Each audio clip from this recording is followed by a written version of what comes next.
Hey there, I'm Jonathan Acosta, joined here by our Bills analyst, Vic Carucci. We're taking a look at the state of the Bills, with the Bills coming off that 23-19 loss on Thursday Night Football, as they sort of have a mini bye week before they face the Steelers next week. And Vic, I think we're deep enough into this season now, through 11 games for the Bills, where we have a good idea of what this team is for this 2025 season. They're 7-4, but really a disappointing loss for them down in Houston. When you take a big picture look at what this team is, what do you see? I see inconsistency, and that's a problem, especially when you think in terms of the postseason. And, of course, they've got to get there first. I think they will. But just seeing the fluctuations, seeing such a horrible game like they had against Miami, and then, bouncing back from that, and then going to Houston and struggling as they did, especially the offensive line, which had not, from a pass protection standpoint, had done a really good job until they come up against the top defense in the league. And of course, Josh Allen gets sacked a career high 8 times and gets hit 12 times. And the other thing that I think is troublesome is their road deficiencies. 2 and 3 on the road is the kind of record that would make you worry about a team that likely will be on the road in the postseason. And Vic, obviously there's plenty of stuff to pick with this team, but the one thing that's sort of been the glaring weakness all season long, dating back to week 1, has been that run defense. Derrick Henry ran all over them in that game, and ever since then, a variety of running backs just racking up the yards against this Bills run defense. Is that the thing that is maybe going to keep this Bills team from getting to where it wants to go this season?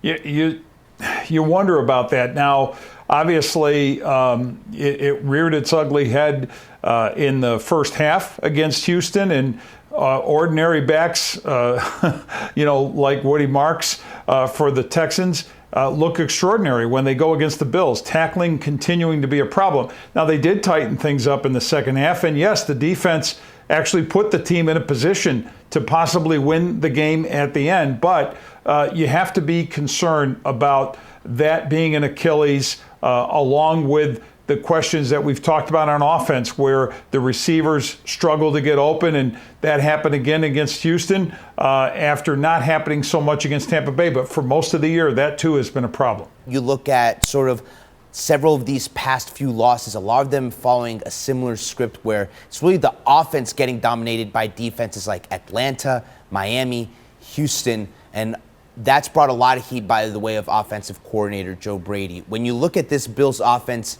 I guess how much of that heat is deserved by Brady, especially with the way this offense has looked against some of those defenses?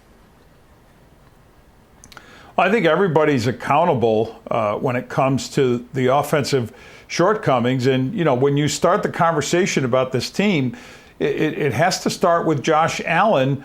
But how often has he looked like the MVP he was last season? Certainly against Tampa Bay, had the Superman cape on and, the 6 touchdowns. But for the most part, it's not been that kind of year for him, which in turn has led to some of these questions. And Joe Brady's work as a coordinator comes under question. Can he do a better job of scheming receivers to get open and do a better job of, making the passing game more effective? Or, as we saw in the fourth quarter, those 4 consecutive run plays with James Cook, and the fourth one on 4th down and 1, going for a 2-yard loss, and you had an exasperated Josh Allen on the sidelines, wondering, what are we doing? And I think that's a question that's resonating, frankly, about this team. But I think when you have those struggles, the fingers are going to point in a lot of directions. Offensive coordinator is one of them.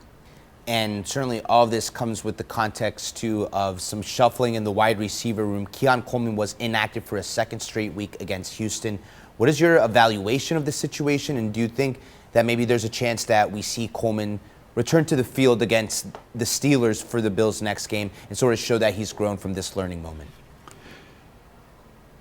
In light of the mediocrity that exists throughout the receiving corps, it's really hard to say that there isn't a place for Keon Coleman, just even if it's the 3rd or 4th spot among the receivers. And health could be another factor in this too. Injuries, whatever, could get him back in there. I just think maybe they're just trying to be patient and be convinced that he can do things in the right way, show up on time for meetings, all the things that have kind of led to him being out of these last couple of games, and straighten his act out. The Bills 7-4 at this point in the season. Next up for them, a trip to Pittsburgh to take on Aaron Rodgers and the Steelers. For Vic Carucci, I'm Jonathan Acosta for Channel 2 Sports.